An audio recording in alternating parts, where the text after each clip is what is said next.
As Precious stepped off the bus into the unfamiliar streets, she felt a strange sense of exhilaration mixed with deep fear.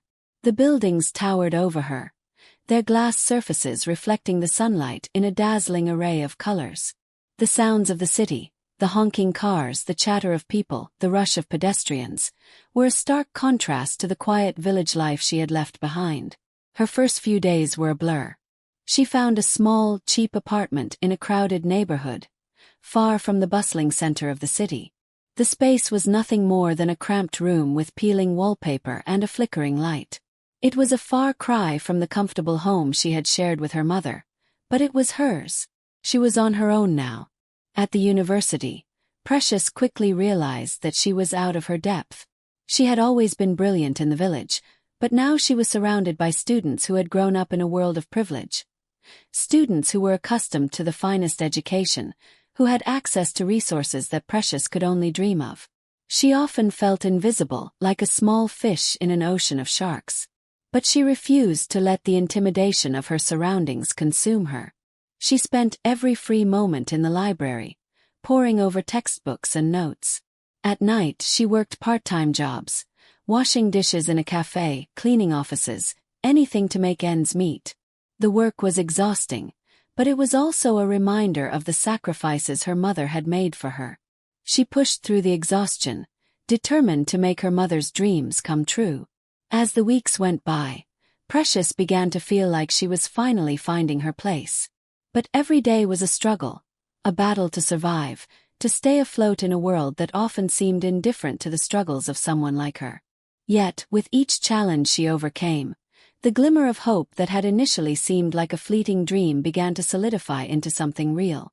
In the quiet of her small apartment late at night, she would often think back to the village, to the firelight that flickered in their home, to her mother's sacrifices, to the promise she had made to herself and to her mother, to rise above it all, to make her dreams a reality. She had taken the first step. The path ahead was uncertain, but Precious knew one thing for sure: she would never stop fighting for her place in the world. The months in the city were a blur of sleepless nights, endless studying, and the overwhelming pressure of trying to fit in. Precious had left behind the familiarity of her village, but the weight of her mother's hopes, the sacrifices that had been made, and the uncertainty of her place in this new world never let her forget where she came from. The journey was not just about her future. It was a constant battle between the dreams she carried with her and the harsh reality of the world she was now navigating. One evening, a particularly stormy night, everything seemed to converge in a perfect storm of chaos. Precious had just returned from a long day of classes and an exhausting shift at the cafe. Her body ached, and her mind was numb, but she still had to study for an important exam that would determine her ability to stay on track for the next semester. She opened her apartment door, the dim light flickering above her, and immediately, the smell of something burning hit her senses. Panic rose within her as she rushed inside. Her small, makeshift stove had malfunctioned, and a pot of rice had been left on too long, its contents charred beyond recognition. The smoke billowed around her, the acrid scent stinging her eyes. Precious couldn't help but laugh bitterly to herself, her exhaustion and frustration bubbling over. She had learned how to survive on so little, but even the smallest of setbacks felt monumental in the face of everything else. As she stood there, her heart heavy, her phone rang. It was her mother. Precious answered quickly, trying to mask the strain in her voice, not wanting to worry her. Precious, how are you, my child? I was just thinking about you, wondering how things were going in the city. Are you okay? Her mother's voice was filled with warmth and concern, a comforting reminder of home. Precious closed her eyes, her throat tightening, the homesickness creeping up. She hadn't told her mother how difficult things had been, how sometimes she felt invisible, a stranger in a world that didn't seem to care about where she came from. Instead, she gave the usual answer, the one that had become a well-practiced facade. I'm doing great, Mama. Just busy with school. Everything's fine. But that night, after they said their goodbyes, the walls of the small apartment seemed to close in on her. She collapsed onto the tiny bed, the weight of the last few months crashing down on her. It felt as though the city was swallowing her whole. Its fast-paced, impersonal nature was overwhelming. No one knew her story here. No one knew the struggles she had faced, the dreams she was chasing. Everyone was too busy with their own lives to notice the girl who had come from nowhere. The silence in her room pressed in on her, and for the first time since she had left, Precious felt utterly alone. The next day, as she walked through the bustling campus, she noticed how effortlessly the other students moved through their lives. They were confident, well-dressed, and seemed to have it all figured out. Meanwhile, Precious could barely hold it together. Her clothes, though clean, were worn and mismatched, a far cry from the stylish students who passed her by without a second glance. The constant comparison to those around her only made her feel smaller, more insignificant. In class she was often ignored. She had the answers, the insights, but her voice felt small in the vast sea of confident, wealthy students who had access to resources and opportunities that she could only dream of. The professors were kind, but they didn't know her struggle. They didn't see the girl who had worked 2 jobs just to afford textbooks, or the one who had eaten instant noodles for weeks, stretching her tiny budget just to make it to the next paycheck.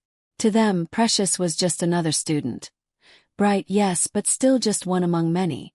One afternoon, after another long day, Precious found herself sitting in the campus library, poring over her notes.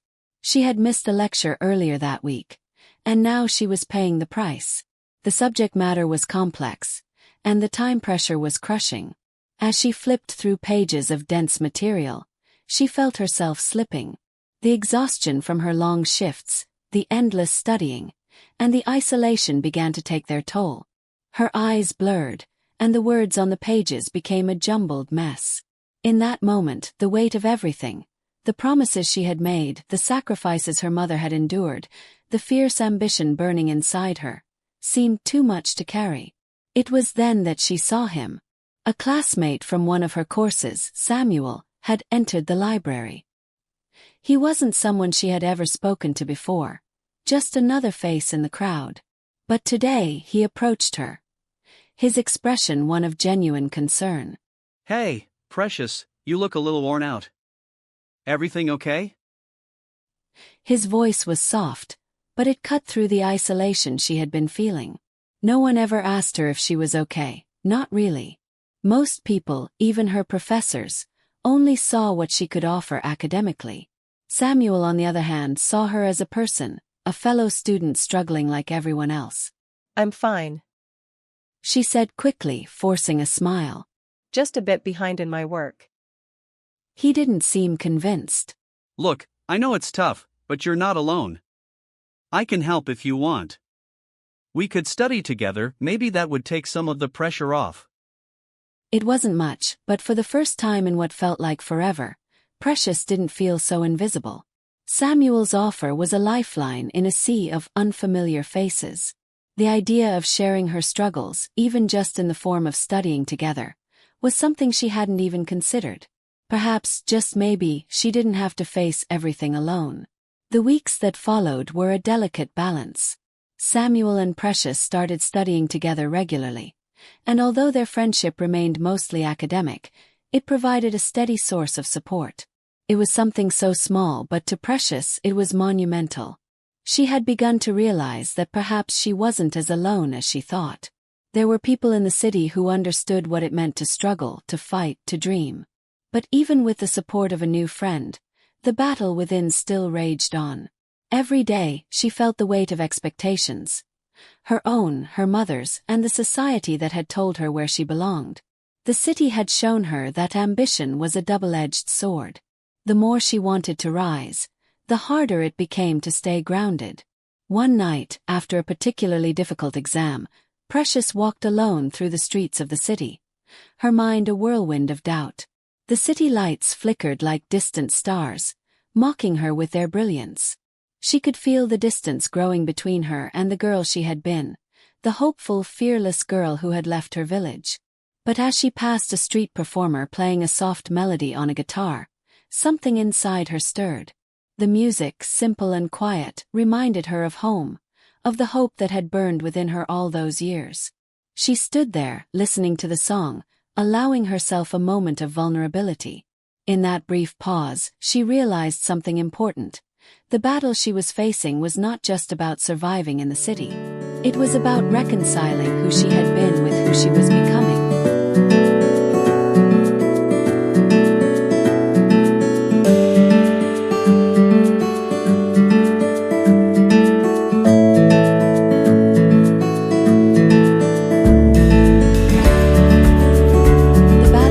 Was not one that would be won quickly or easily.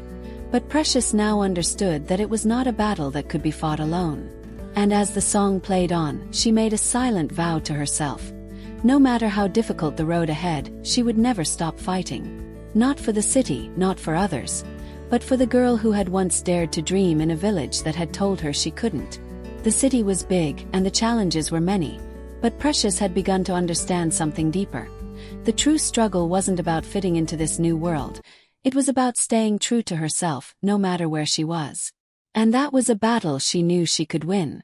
The final months of Precious' university years were a roller coaster of triumphs and setbacks. She had proven to herself that she could survive the city's challenges. She had even started to thrive in her own quiet way. But now, with graduation approaching, a new set of pressures began to mount.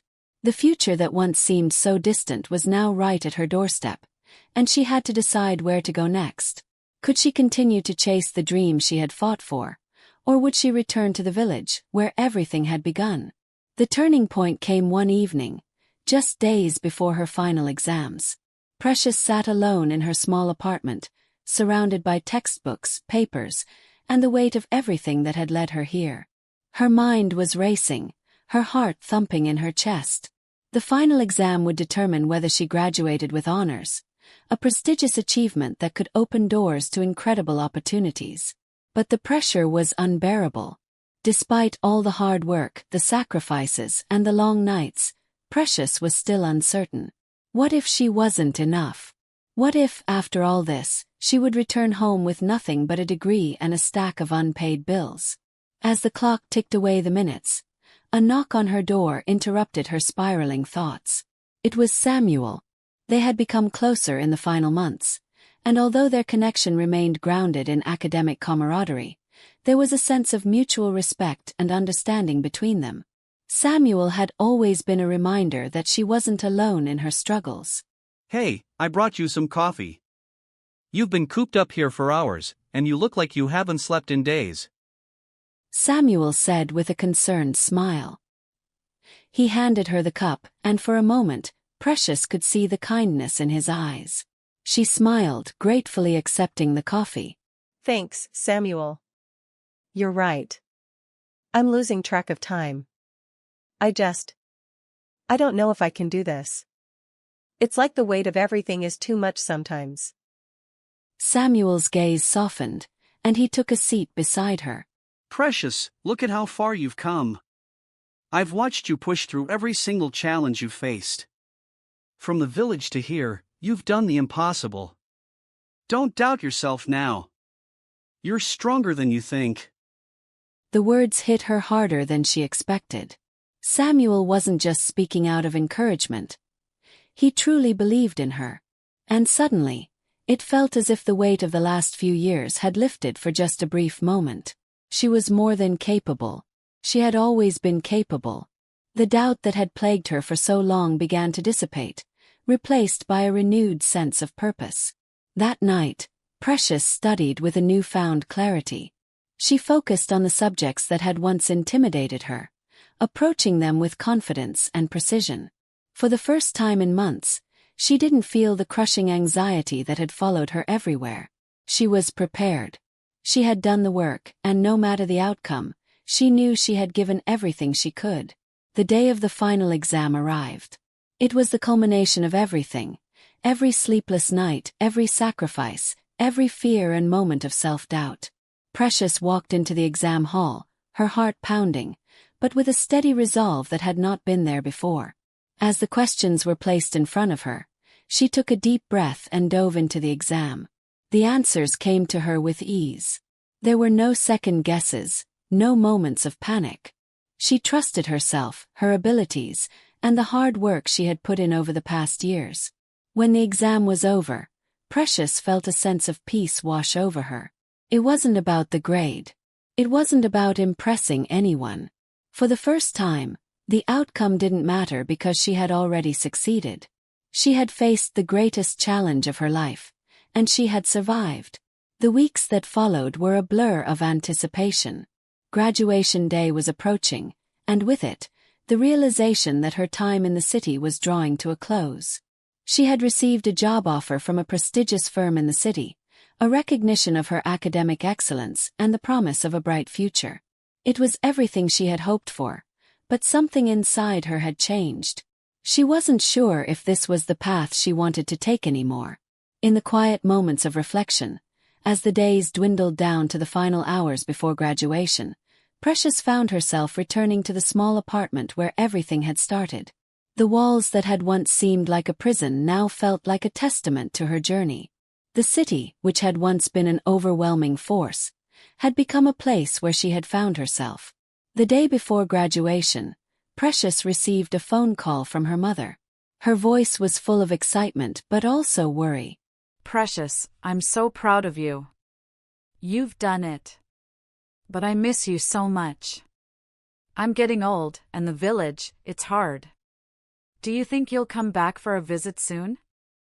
Her mother's voice, tinged with the weight of years of sacrifice, pulled at Precious' heart. She realized in that moment that her journey wasn't just about leaving the village to prove herself. It was about understanding that her roots, her family, and her community were just as much a part of her as the dream she had chased. The city had shaped her, but her past would always be a part of who she was. Her mother's voice, tinged with the weight of years of sacrifice, pulled at Precious' heart. She realized in that moment that her journey wasn't just about leaving the village to prove herself. It was about understanding that her roots, her family, and her community were just as much a part of her as the dream she had chased. The city had shaped her, but her past would always be a part of who she was. I miss you too, Mama. Precious said softly, her voice thick with emotion. I'm not sure what the future holds, but I will come home. I promise. The day of graduation arrived, and with it, the culmination of everything Precious had worked for. The ceremony was filled with excitement, joy, and tears. As she walked across the stage to accept her diploma, Precious felt a wave of emotion wash over her. This wasn't just a victory for her. It was a victory for her mother, her village, and every person who had believed in her when no one else would. Later that evening, as she sat in her apartment packing her things, Samuel called her once more. You did it. He said, his voice full of pride. I knew you would. So, what's next for you? Precious paused, looking out the window at the sprawling city below her. The lights of the city seemed to stretch on forever, and for a moment, she felt both small and infinite at once. She realized that this was the first time she had truly been free to make her own choice. I'm going back. She said, her voice firm with conviction. I'm going to take what I've learned here and bring it home. I want to make a difference in my village. It's time to give back. Samuel was silent for a moment, and then he responded with a gentle laugh. You're going to change the world, Precious. I'm proud of you. As Precious hung up the phone, she looked around the room one last time. The city had given her so much, but it was time to return home. It was time to build something new, to take the lessons of perseverance, ambition, and sacrifice, and use them to help those who had helped her get this far. The journey that had started in a small village, where dreams seemed impossible, had led her to a place where anything was possible. And now, Precious was ready to start the next chapter of her life, not as someone who was fighting for survival, but as someone who had already won. She closed the door to her apartment, a sense of peace settling in her heart. It was time to go home.